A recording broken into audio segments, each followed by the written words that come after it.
Great. Looks like we have quite a few people joining in here. Thank you guys so much for joining today for the start of the Ditch the Textbook webinar series. As you guys know, this series is going to serve as a way for you guys all to learn actionable insights and solutions really into the daily challenges that you or your team are probably facing right now, specifically around day-to-day business struggles that the textbook can't and won't provide you, knowing that textbooks are still important. But with that being said, we are looking forward to having you guys join us on the third Wednesday of every month at noon Central. And my name is Elizabeth Hansen. I'm the marketing campaign manager here at Interplay Learning. I'm also your moderator today. So any questions that come through in the chat, I'll be the ones reading those. We might even be able to answer a few live during the session, and then we'll get to any that we don't get to through the session through Q&A. Additionally, there's going to be a few polls popped up. So right now we already have one up. And we have a couple more coming throughout, as well as I'll say some sound off in the chats throughout to make sure you guys have a chance to participate. Because those of you who do fully participate in at least 3 out of 5 of these webinars will receive a $75 gift card of your choice.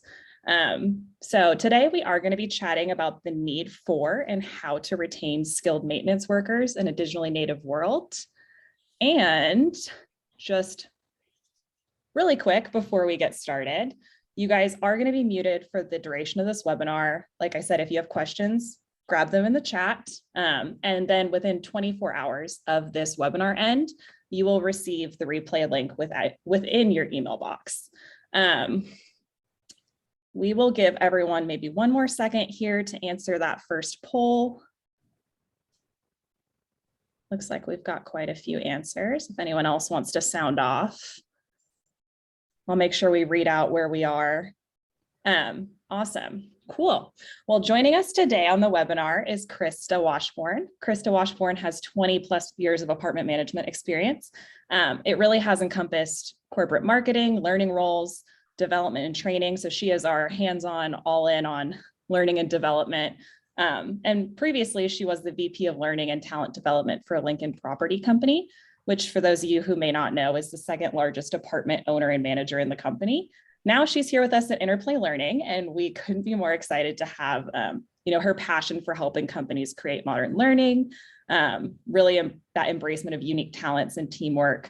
But with that being said, we're so excited to have her drop in all the knowledge today. Thanks for having me, Elizabeth. I'm super happy to be with you, and I can't wait to have this discussion today. Awesome. My slides are taking a second. Like I said, in today's discussion, we're going to touch on the skilled trades gap as a growing problem, how that problem affects attracting talent, but maybe even more importantly, retaining that talent, how Krista has attacked retention head on during her career through L&D, and then some actionable ways that you and your team can really utilize technology to improve your employee retention and provide growth paths to workers.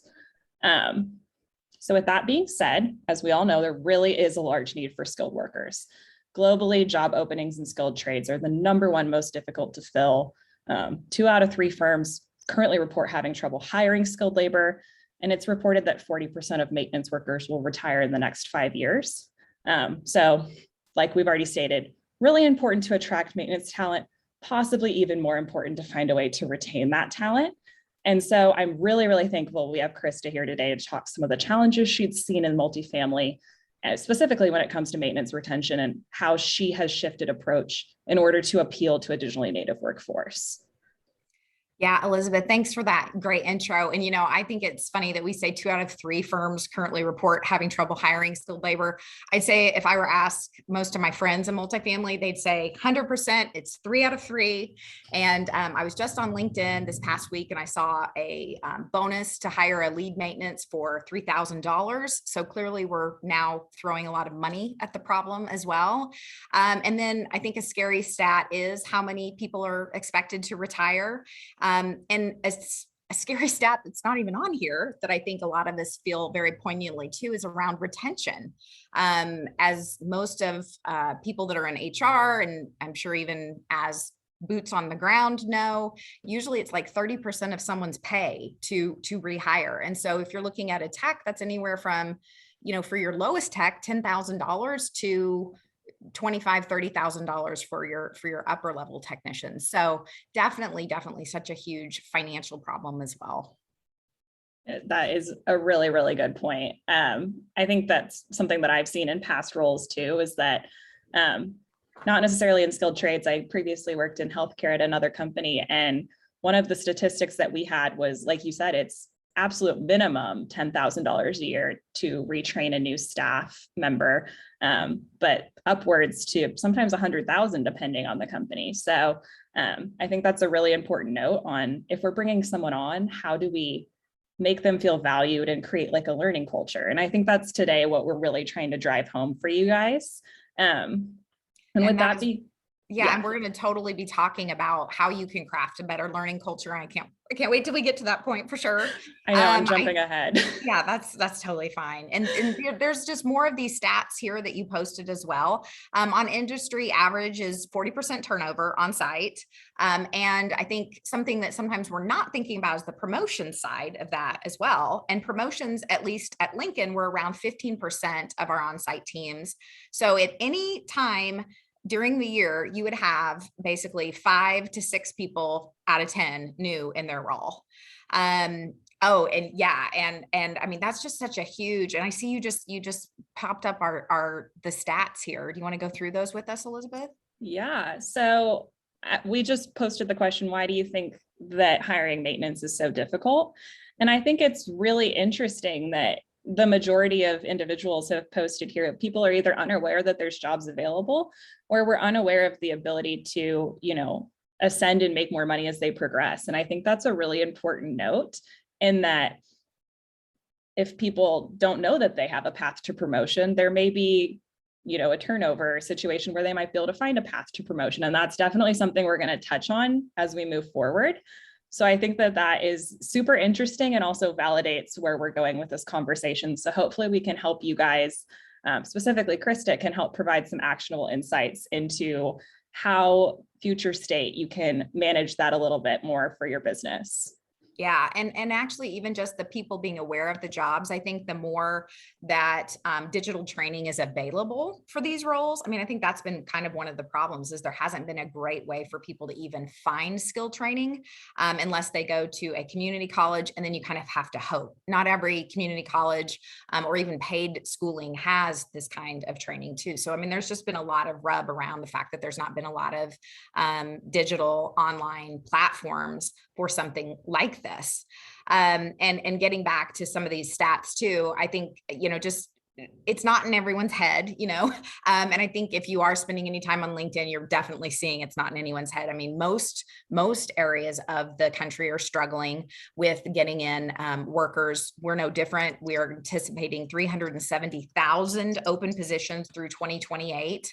And then of course, with the turnover, it's hard when you keep having to start over and going on and again, you get this great person, and then they leave and you start over again. And it destabilizes your team, and it also destabilizes your income potential, because all of these residents having, repeating service calls, where they have to call back again, or where they don't feel like the person's knowledgeable about fixing it right the first time, it leads to poor reviews, and poor reviews lead us to having both a harder time continuing to retain, because people feel justified in leaving, and they also have a hard time even getting new people in the door, which of course all of that impacts the bottom line. And 56% of the workforce right now is under 40 years old. We're going to talk a little bit more about what that means to you as someone who's in L&D and someone who's looking at the multifamily side of things, about, what can we do to actually get those people in and retain them as well. Awesome. Thank you for that insight. And I know, as we've stated, all these statistics really lead towards a major challenge in the skilled trades industry in general. So Krista, what would you say are some specific challenges or solutions we can lean into in learning training? And then, given that expertise, maybe how have you attacked those problems head on, being that we know companies are super geographically dispersed in general? Right. Yeah. I think geographical dispersion is probably one of the hardest things that we face within multifamily. It lends itself to so many problems surrounding even just finding classes, I think we're aware that people enjoy going to classes, that's something that people look at, but for skilled trades, it's especially difficult. Not only are we having to bring people in from other parts of the country, but then we also need to have this equipment that we break and fix. And there's so much cost associated with even driving. I mean, even say that we have people within an hour from training, that's 2 hours round trip just to get them into the room. And then once we get them into the room, there's no guarantee that they can see well, with what they're working on. In terms of the virtual atmosphere, which I think many companies have definitely embraced, in the last year with COVID, it's not an ideal environment to fix things on a webinar. It's difficult. It's hard to see. It's dark. We don't have lighting experts and video experts that Are you calling out my lighting right now? Exactly. Where's my lighting person? It's not as simple as it seems. And I think that everyone who is tasked with bringing on green associates, taking our experienced associates and bringing them up even to the next level and getting them to be promoted or even just really well-rounded to mentor their own team. It's a real challenge. And it because of how dispersed everyone is, it has become a very difficult situation. Yes, absolutely. And knowing that, I'm sure there leads to a huge lack of resources when it comes to training in general. And then in turn, maybe employees not feeling as supported in that training. And then, as we saw earlier in the poll, not having a consistent path to promotion or a consistent path to how do I get to that next phase where I know what I'm doing. So can you maybe talk to some of the top training challenges that can cause those turnover imbalances? Yeah. So I think the first thing that we look at is with our dispersed teams, then you have also just a lack of training resources in general. So most companies do not employ maintenance trainers specifically to train maintenance. And I think that we've been aware as an industry that that's a real sour point. Definitely companies feel passionately about keeping and maintaining their service team. But on the flip side, it's hard when they're dispersed and you haven't had these methods. So just having staff availability to be the trainer, and then staff availability period, which is a problem in itself. We don't hire people so that we can have an extra person go to training. Like that doesn't happen. That's not how things work. And mentoring can be really problematic. Ideal. I think people always say, if you could have your wish, would you like a mentor to be there with you? And they would say, yes, absolutely. But having that one-on-one requires that every new hire has a mentor. Well, we don't often have enough lead service managers to mentor every single person that starts. And especially with having 4 people or to 6 people in a very brand new role and having to be mentored. There's also a lot of problems around just the advanced technician who's the one doing the mentoring. They're often very stressed. They're already trying to fix all of the major problems. And then you're now saying also spend all this extra time, helping this new person who is green and doesn't know our policies and procedures, even if they know, some of the things surrounding plumbing or some of the basics. They still need lots of hands-on. And that has really led to our industry embracing vendor training, which sounds good in theory, but the problem is logistically, it's kind of a nightmare. They don't always have a great setup around the process and procedure about the training coming to your city. There's sometimes a problem around they don't have an LMS that tracks, the training that you need to get done. And really just in general, it's kind of inconvenient. It's not when you need, at the point that you need it, and maybe you get it twice a year. If you're lucky, you go to vendor training twice a year. So that's just been another real pain point for our industry as well, is just where is this training coming from? Great. And I think that's a great segue for us to leading into not only the biggest pain points I'm sure that you have seen in multifamily, but just across the trades in general when it comes to that training and maybe that reliance on vendors. Knowing, even the most motivated learner lacks time, possibly self-motivation. And if there really isn't a learning culture, things get prioritized differently. So with that being said, how have you seen that in your past roles in L&D and, future state? How can we actionably move forward past that? Yeah, I think these are the 3 biggest questions that I really have a lot of people talk with me about, which is the biggest issue is always time. Everybody's busy. What are you what are you going to do when there's literally not enough time in the day for everything that needs to happen and be accomplished? And you do have to get your tickets done. You do have to finish them out. So how do you handle that? Then the self-motivation aspect comes in, which I think you should just look at yourself in terms of that. If you are a person who wants to learn and grow, how easy is it for you to do those things, to get yourself to learn and grow? It is not easy, even when you're very motivated, even when you're excited. Sometimes, I mean, we were just talking before the call about how you're going to get up on Friday morning, and go do a self-actualized moment of, exercise. It's at 6 a.m. And that's just, it's a hard thing to become self-actualized enough, motivated enough to go and do it for yourself with no impetus around it, with no one saying you have to do this. And then the company's learning culture too, I really think ends up having the biggest impact around learning. And that is, some companies are great at supporting training, and some companies are not as good. So what can you do when you're a company and you don't have that upper executive level support? What can you do? And we're going to get into some of those answers here in just a second. And I'm so excited to share theirs too with you as well. And Elizabeth, I think we started having a really great discussion kind of outside of this that I think is really just warrants bringing it to everyone's attention, which is, what about stress? Because right now, yes, it's probably one of the most stressful times in history of people that have been alive, to date, with the pandemic. And how can training help actually assuage stress versus add stress? Yeah. I think that's a huge point to bring up. Like you said, given the culture of just where we are at in the world with stress and burnout, it's like a constant when it comes to, no one has that time, or no one feels like they have that time. Specifically, maybe even, listening to this conversation, maybe there's someone out on this call saying, I can see the benefit of implementing a training program, but I just don't have the time. That's an extra layer of stress.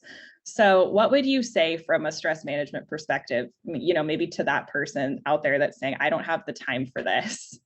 Well, I guess the first thing I want to say is, I want you to remember what it was like when you were new in your job. And if you can remember what it was like and how much stress you personally felt that you literally didn't know what to do exactly in your job. So I think one of the things, we have an erroneous thought process that we go through when we think, oh, training adds more stress. No, actually, if you don't know your job, the only thing you can think about is, where is this person to help me? I have so many questions. Yes, I have so many questions. And am I really going to ask one person all day long all the questions that I have?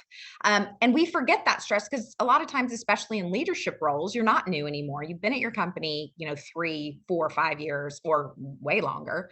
And you're not thinking, or you're super experienced in your role. You're not the millennials, you're over 40, or you're even in your mid 30s. I mean, even early 30s. I think we forget how much stress when you don't know your job. And even when you're new to a company, we even forget that when you're new to a company, just how much stress, because no matter if you've been in that job before, there's definitely going to be different things that you didn't know. And especially going from property to property, they're going to have different, plumbing issues might be very different at one property than at another. So they have to learn plumbing issues because that's one of their issues that they have there. Or maybe, it's seasonal and they were only in their other role and they hadn't really experienced the onset of summer, and what happens to the AC world, at your older property. And so I think that there's a lot of stress that we don't account for in just our thinking about new hires as well. And what else can you think of, Elizabeth, around stress? Yeah, so I think a lot of what you said speaks to me being earlier in my career and having maybe been that person more recently that was, I have 20 questions and I don't want to ask my boss 20 questions today. Where can I find the answer to 15 of them so I can ask the 5 most important? And I think that's a big part of, it may be stressful to implement your training program from a management perspective. And there are ways to go about that. Ultimately, it's going to reduce your stress, because it's going to reduce stress from, I know what my technicians are doing on a day-to-day and how they're getting to that next point. They have a path to promotion. And as that, worker starting out in my career more, being guided in that direction and having, this is what I need to do to get from point A to B, and I'm being given that time to do that. I think that that reduces stress on both sides ultimately. And, future state, for those that are even more, minded regarding cost analysis, you're reducing cost of turnover by supporting and engaging your staff. I think yesterday we talked to the point where Gallup just came out with a discussion and a study that when your engaged staff is 44% more productive than satisfied staff. So if you can find, and training ups that engagement. Exactly. And that's proven again by other research. The more training you give someone, the more engaged they are in their role. And obviously, if engagement equals productivity and productivity equals money, then training literally equals money. Money for the company. And to that end, there was another statistic I just recently saw that said, if you're investing $1,500 a year in an employee training, your company's bottom line improves 24%. Their income improves 24% by simply investing $1,500 in a person. And you can incrementally, take that down. If you don't have $1,500, if you're even investing $500 in a person's training in a year, you're still looking at what, like 8% higher income for your company. Yeah, definitely above $500. Which exponentially above $500. Exactly, which at the end of the day is worth it from both sides. And I think that to that point, I know we discussed this a little bit yesterday when we were syncing up for today. I spoke with one of our other subject matter experts, specifically our plumbing subject matter expert, Frank Garrow. He'll be on our November webinar, quick plug. Frank's awesome. Yeah, Frank is awesome. So hopefully you guys can check that one out as well. But he was sharing a story with me about, he's actually a business owner and an educator. And he was sharing a story about how he made sure that he put aside time for his technicians to go to trade school, to have online training opportunities, to really hone in on what that was they needed to learn, and additionally paid for that need to learn as well.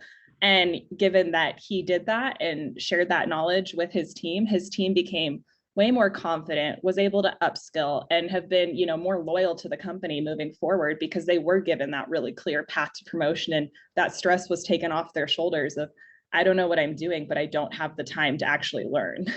Yeah. And even, you just brought up promotion too. Think about how many people worry about losing their jobs right now as well. If you have another source and you're not having to focus only on, I don't know, what if I lose my job? The amount of stress that comes from the thought that you may lose your job is almost unsurmountable. I think anyone that's worried about losing their job definitely knows that that's a horrible place to be. And that training reassures them that they're going to have the tools to not lose their job either. So definitely. Agreed. And I think that's a great segue into a point you brought up earlier and to where we're going next. From your experience, I may have skipped ahead too far, but no, from your experience, how do you get to that dream state? How do you get to that self-motivated, engaged learner that we are preaching about? Okay, so let's real quick take it back one step and just remember that we just said that 56% of our current management company employees and the techs are millennials, right? Under 40. So their expectation for training and to be this dream learner, we have to meet expectations. We really do, is that it's digital. That's just, look at where the world has gone. People lose weight on Noom. They are, using their Peloton. They're super engaged with technology and the platform because they know it impacts their life. Well, our learners they have that expectation too. And I think it's funny. We talk so much like younger people are so much into digital. I'm always on my phone. Hello, older people are too. All of you guys are currently online right now. Yeah, exactly. I think their expectation is maybe higher. I guess that's probably the difference, is their expectation is higher. But I looked at one of these stats here is, that on average, millennials spend 10 hours a day on their device. I spend over 6 hours a day on my device. I'm not proud, but it is the truth. And I guess I would say good for you. Good for you. Especially probably not good for me because it was higher than that. Okay. Well, see, but you're younger than me. So therefore we're just proving out our point right here. Yes. You're learning quickly. People want to learn quickly. So let's move on to the next slide and actually tell them, how can they learn quickly? What are we doing? So how do we get learners excited? Okay, so if you're going to take notes anywhere, this is the point to take notes, I would say, truly. And I guess I would say it is not what you think. I'm going to go back to my example of myself. How do I get myself excited to do training that I need to do? Well, the reality is I'm already excited. I already want that. And I would say your learner does too. They want to be promoted. They want to make more money. So then what's the problem? Right? They're motivated. Well, I'd say, what's the problem for you? Why are you motivated, but you can't make yourself do things? And it's really because you lack support. So what we need to do as companies is we need to really, really give people the support system that they need to get them excited. So I'm going to run through some things that I think you should really consider. And I would really like I said, take notes on this. This is the most important part, which is basically supervisors and managers. If you can hit your supervisors and your managers and you can explain this to them and you can focus on them, they in turn will focus on their associates in this way and really just bring them into the fold and make sure that the training gets done that they need to get done. So some of the things that you're going to want to do is, first and foremost, you want to be excited that they have training available to them. Okay.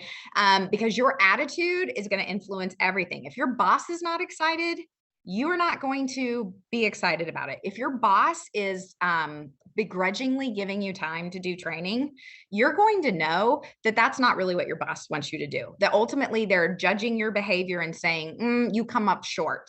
So it has to be something where they're excited to help you grow, where they support that time and they protect that time for you.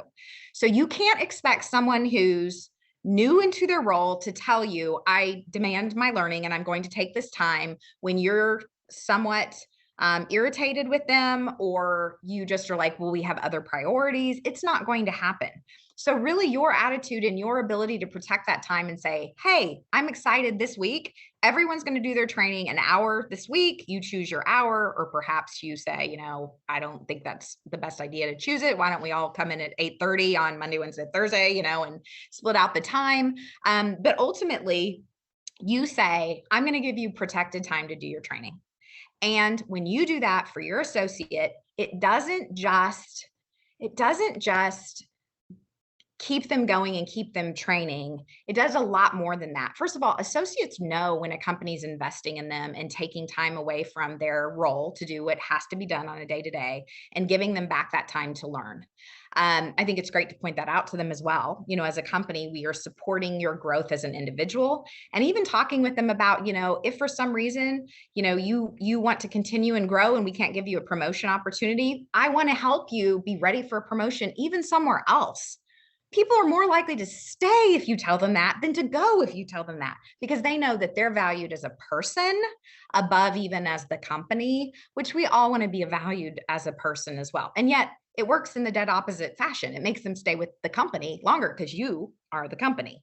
And so they recognize that, you really care about them and you want them to stay with you, long term. And not only that, it also opens up those conversations around promotions.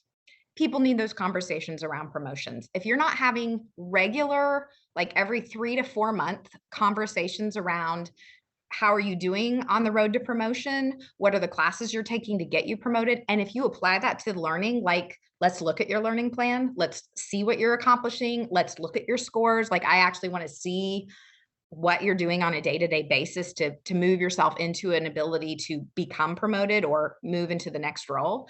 Then you can really show that you're caring and that you're actually looking at the promotions and that you're seeing that. The other thing too to look at is accountability around that structure. So yes, it's great if you're supportive, okay? And that needs to be the first thing.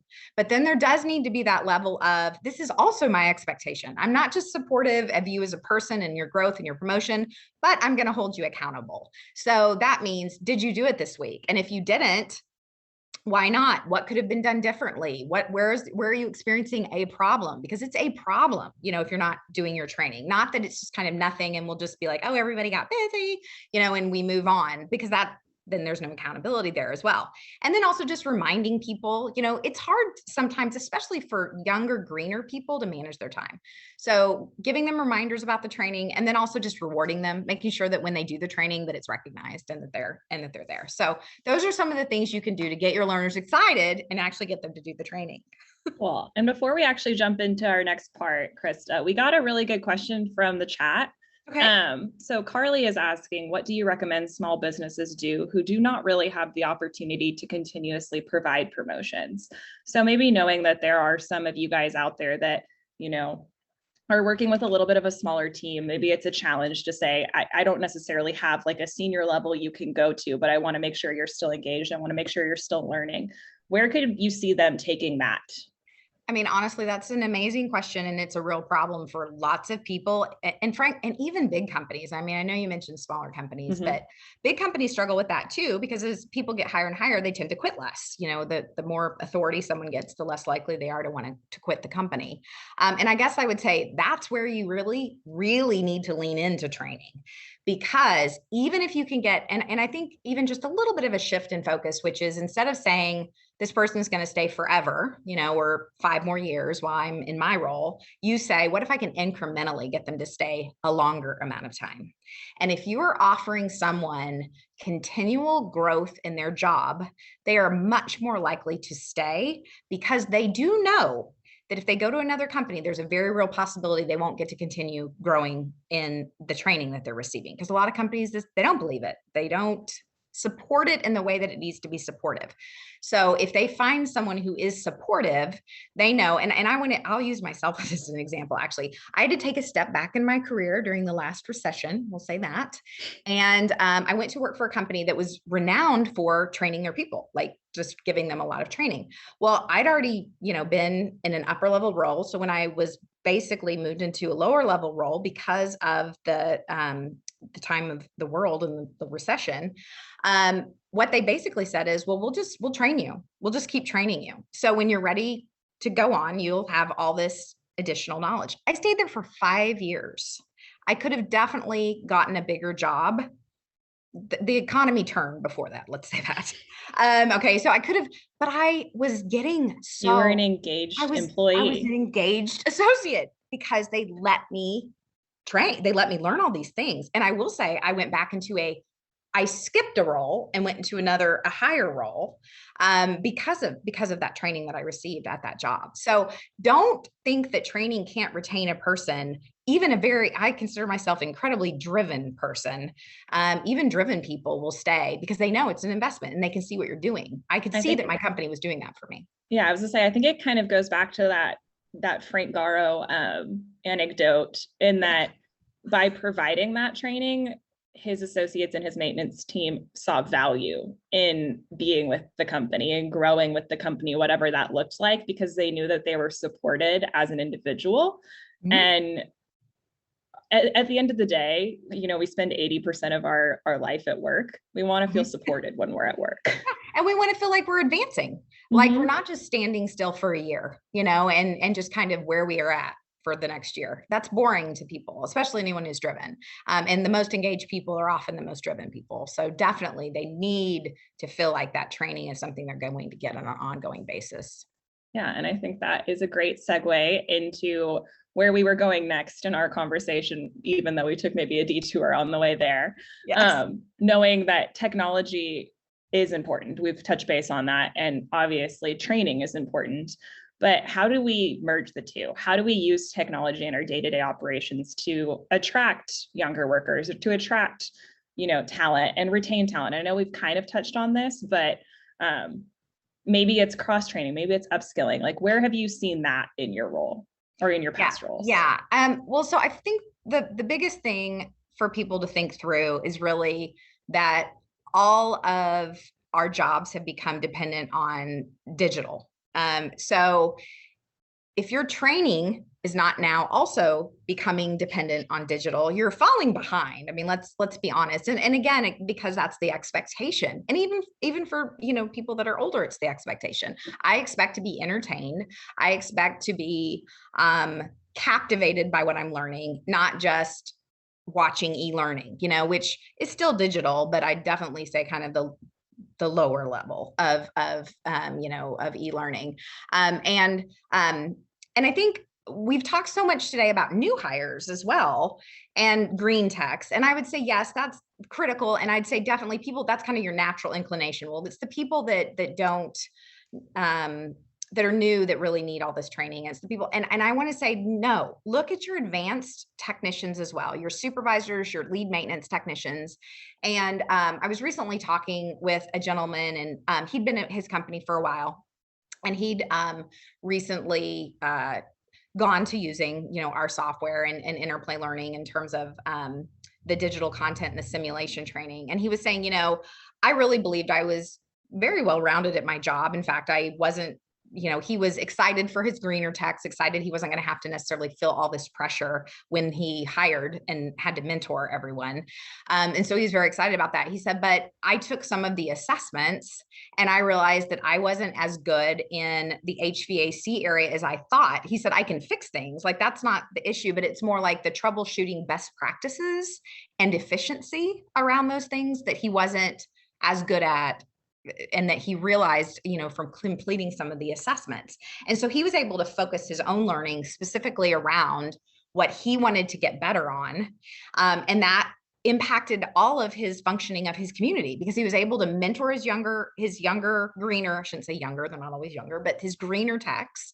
And then at the same time, he was able to hone in his knowledge, because he'd really been great in some other areas, but he needed a little bit of a lift, in one area as well. So I do think that while it's important that we say it's good for techs and greener people, there is an expectation for advanced learners and people who are very far along in their career to still get better in the areas that they may not even realize they're weaker in, because they haven't had a way to assess their ability before. And that's one of the things that technology does for all of us. It gives us, even using Noom or another application, it lets us assess, do we really know what we think we know?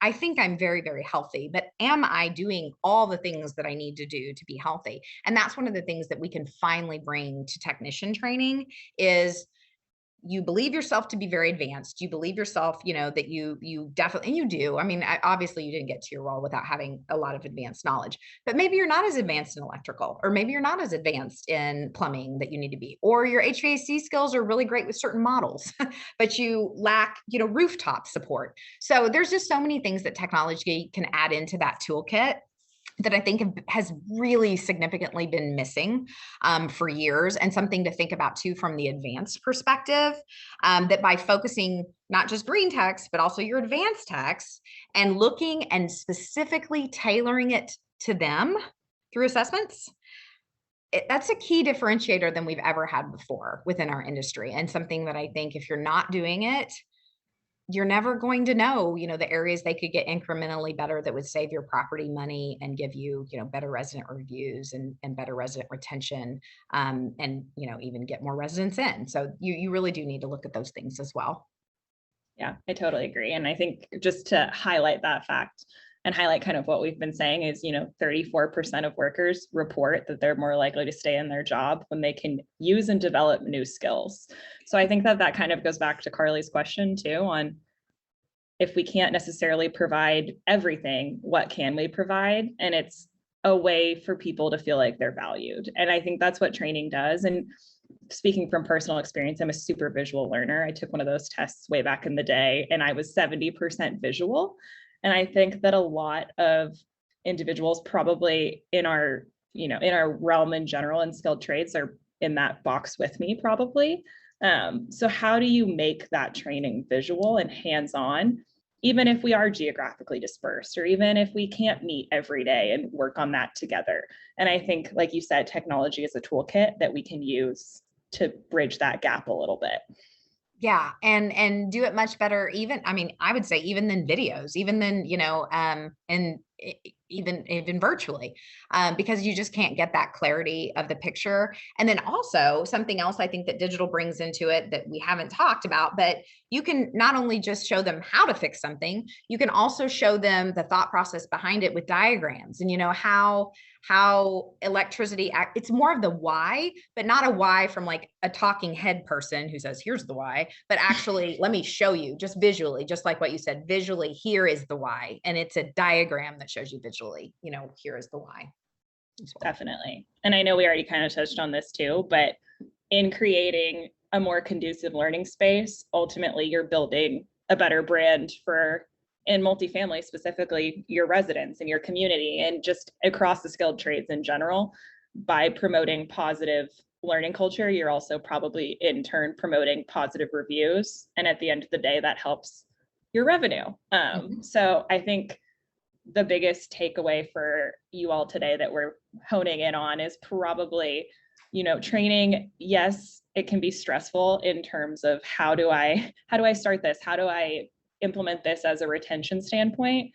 But then once I do, it takes a lot of that stress away on every side.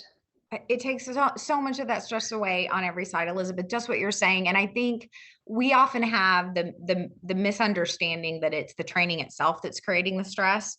And it's not. It's about people feeling like maybe they shouldn't be training, or it's about people feeling like, well, I should be doing my job and not training. And if we personally as leaders and as supervisors can take away that stress from them, everything else, I want to say it's gravy. Everything else is gravy. I mean, it really is, because then they know that what they're doing is how they're supposed to spend their time, and they understand why it will benefit the company, so that it feels, very impactful. It's not just I'm training to train for myself, but it's also impactful to the company's bottom line.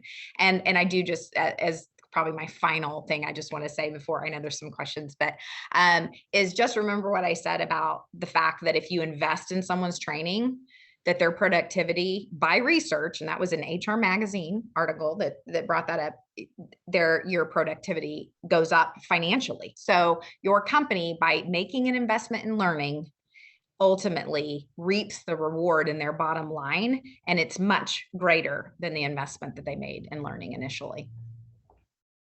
I think that is a great point for us to end on, and then transition into the questions that we did get in the chat. And feel free to send those in now if you still have something that you'd like us to answer.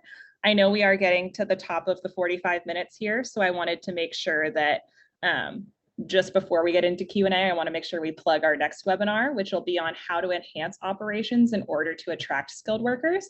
And Tim Smith is our HVAC expert. He's going to be hosting that. He has over 32 years of experience in the HVAC industry, and 10 of those are actually as an instructor at Hudson Valley Community College. So he's really excited to share a unique perspective on why including technology-based training in the classroom actually sets technicians up for success, and how the businesses, so for you business-minded folks out there, can be ready to attract those specific technicians that have been trained in multiple different facets of the industry and get them to your business. So just subtle plug, be ready for that one on October 20th. And with that being said, we will jump into a few of the questions that we have gotten. And I do just want to point out, Allison said that she's in the process of retraining her campus contacts and improving their work requests. I mean, people are really doing some fantastic things, on site to increase their text performance and the use of iPads. Absolutely. I mean, those are just some really good, solid, I want to say back to the basics things, but we forget the basics a lot. Sometimes we get so involved and we need a training class that we're not giving them process and procedure, just to help them get the edge that they need, just like Allison said. So I think those are some really, really good things. I'd love, if you want to email me, I'd love to hear more about those too. I think those are fantastic. Allison actually sent over a really great question. So I think we'll segue into her question too. She sent a question that was, how does AI resume screening hinder the hiring process? And I don't know how involved you were in that, Krista, but if you have any insights, feel free to share. I have some insights, but I would say there's probably people that are a little bit better suited to this answer than I am. I guess I would say it's really up to your recruiting team, and hopefully you even have a recruiting team. I know, sometimes that's a dream also in our companies to have that team. I do think AI can both help and hurt. I mean, it's the same thing with AI when you have a chat bot. It can both be awesome and you get exactly what you need, and then other times you're like, just give me a person, and I think AI in terms of recruiting is a similar experience. If you've set the AI up well and you have, good parameters in place, it can help and make things go faster. It can also screen out good people. So really you do need that human element to always be double checking your your AI parameters and how you have it set up to weed through resumes, and then tweak them as well. I guess I would also say this is, and this is my own opinion. I think different HR leaders will have different opinions. So you can take this with a grain of salt, but I'll give you mine, which is you need humans when you have jobs that are hard to fill. So where I can see, where you have a glut of resumes, and there are times, when definitely hiring goes up and down, and there's times when the job applicant is in control. It's kind of like the housing market. Sometimes the buyer's in control and sometimes the seller's in control. And I think definitely when, 2-3 years ago, we had a more of an equilibrium of hiring and people looking for roles. Now it's shifting, and definitely companies are lagging behind and need people more. So I guess I would say at that point in time, you probably want to employ the human element more than you have in the past, which is sure, maybe, you have some basic things set up to, weed things out. But I guess I also think with technology and with digital training, our goal would be that you would hire people that have a little bit less skill. So you should tweak your algorithm and you should tweak your personal interaction. If you can hire some greener people that get this digital training, it's not quite as imperative, I guess, to start out with someone with a lot of experience. I recently had one company that told us that they only, and this was on a call, that they only hire experienced technicians. And I just was like, how is that possible? I don't see how that's possible. Not with the lack of technicians in the United States, period. That seems very unrealistic to me. So I guess I think also there needs to be a reality check for some companies. And I think it's coming if it's not reality checked already. So. Definitely. And I think that kind of, also works with Joe's question. So he asked, should we be providing time during the work week hours to do training and not rely on hours training, even if the company is providing the training? And I'm sorry, I think the last part of that question was even if. So not rely on after hours training, even if the company is providing the training tool itself. My answer to that's really straightforward. Yes. Yes. First of all, I will say it's illegal not to pay someone for training they're doing for your job. So just from an HR perspective, if they're doing training, even if they're at home and they're an hourly worker, they need to be paid for that training. Your supervisor level, if they're salaried and they're not, there's a little bit more flexibility for them to work overtime and not be paid. But for everyone else, and frankly, even for your supervisors, look at your own life and your own time. When you're at home, you want to be focused on your family. You're already at work more than you're at 80% of your life. That's correct. So, and I guess, again, I would say, where is your company? That's your company's learning culture. If your company's not giving people time during the workday, you're hurting your company. You're not, yes, you're hurting that person too, for sure, but you're hurting your company and you're hurting your company's bottom line. So absolutely, companies should provide their teams actual time to complete training on the job. And I'd say that's for any company, like in the United States, but not just multifamily.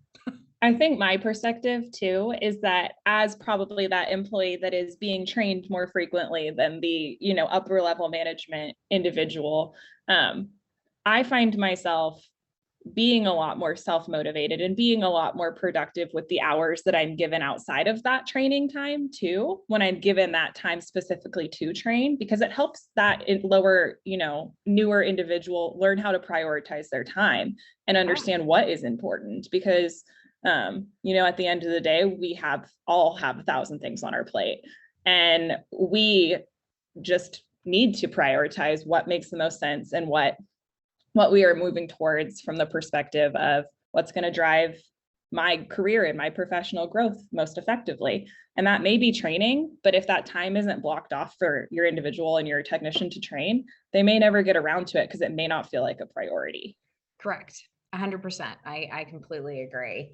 And I would say even for your upper level team members, they're probably the ones that struggle the most to take the time away because they do have so much responsibility. So as a company, and as that culture is hopefully permeating in your company, I would say, then it becomes your executives, responsibility to also let leadership know, leadership at the site level, leadership at the corporate level, know that training is championed, not just, it's not kind of like an expectation, have to do your training, but that, we want you to continue to grow in your career, not just take compliance classes, and preventing sexual harassment every year. They need to keep growing their careers. And we want you to do that too, even as you are higher up the food chain, in your career. Definitely. And I think we'll answer one more question live here, and we'll make sure that we reach out with any other questions that come in via email. But just to be respectful of the rest of your time, I think that transitions into one last question really well from Kelsey. She asked, I'm a middle manager and want to provide those dedicated training hours for my team. Do you have any tips on how I can approach my boss to ask for that time? Yes. I have some tips on how you should approach your boss. So I think the best way to always approach leadership is what's in it for them, not necessarily what's in it for you or for the people that you oversee. So I would really approach with some great stats. I mean, I think people, especially as you get higher up, they're like, that's your opinion, great. But how's that proven out by research? So simply pointing out to someone the productivity to the bottom line. If you can have some personal stories also about, I spoke with Jennifer and she really feels like if she gets this extra training that it can help her move more quickly. And I know, we've got a lot of holes in our, whether that be the property or the region, maybe she could move into those roles as well. I think even just the reminder that we are looking to grow our people, and the more we can promote, the less we have to hire. And I definitely know when you're at a property, if you can promote, it's just better, that you don't have to retrain at least all the specifics as to your policies and procedures, even if they have experience from another company.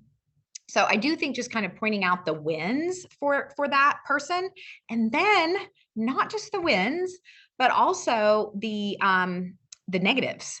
So imagine, I'm concerned that this person could quit if they're not given these opportunities, or, personally, I'm struggling. I don't feel like I'm growing in my career, which makes me, if I'm feeling this way, imagine how, Steven's feeling when he's not being given the opportunities and he's already struggling in his job. Or point out the struggles, point out how you think that you could increase work orders by 2 per person per day if they had better training. Point out that someone had to go back and do 3 attempts at the same issue because they weren't necessarily as trained as they could be.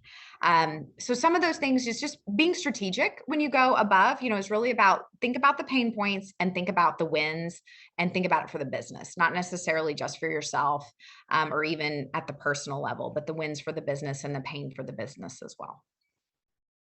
Awesome. And I think that is a great point for us to land on. And thank you, Bertrand, for, saying that this question is so relevant. I 100% agree. I think it's one that we get a lot on our side. But like I said, we do want to be respectful of the time that you guys do have. And we appreciate you spending all this time over your lunch hour with us. And we really hope, well, lunch hour if you're central. If you're not, we appreciate it even more for not being lunch hour. We look forward to having you guys on the October 20th one with Tim Smith. And we will answer any questions that came through via email to you guys post webinar here if we didn't get to them live. Additionally, like I said, be on the lookout in your inbox for the replay of this tomorrow as well. And thank you, Krista. This was a great conversation. Thanks. It was really great to talk with you as well. And I really enjoyed all the questions that were posed. So thanks everybody for coming. Thank you.